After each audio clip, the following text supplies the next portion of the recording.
बिस्मिल्लाहिर्रहमानिर्रहीम, अस्सलाम वालेकुम। Welcome to the dirty health and beauty tips. Winter special pack बनाना बताऊंगी मैं। सबसे पहले हम कॉफ़ी ले लेंगे। कॉफ़ी आप पैकिंग वाली भी ले सकते हैं और कॉफ़ी जो होती है वो जार वाली भी ले सकते हैं। कॉफ़ी पाउडर भी ले सकते हैं और साबित कॉफ़ी भी ले सकते हैं। ठीक है, 2 टीस्पून जहाँ पर मैंने साबित कॉफ़ी ली है। नेक्स्ट इंग्रेडिएंट हम इसमें ऐड करेंगे बेसन। बेसन जो होता है जो भी हमारे कलर को फेयर करता है, हमारे रंग को निखारता है। नेक्स्ट इंग्रेडिएंट हम इसमें ऐड करने वाले हैं कोकोनट ऑयल। अगर आप ये पैक गर्मी में बना रहे हैं तो फिर आप इसमें कोकोनट की जगह जो है रोज़ वाटर ऐड करें, बट अब चूँकि सर्दियाँ स्टार्ट हो चुकी हैं तो इसलिए हम इसका जो मिक्सचर है वो कोकोनट ऑयल से ही बनाएंगे।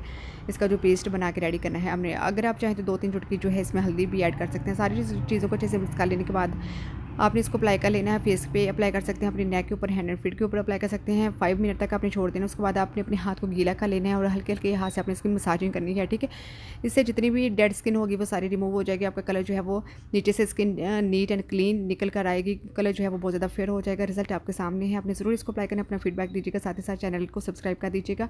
Like share. अल्लाह हाफिज़।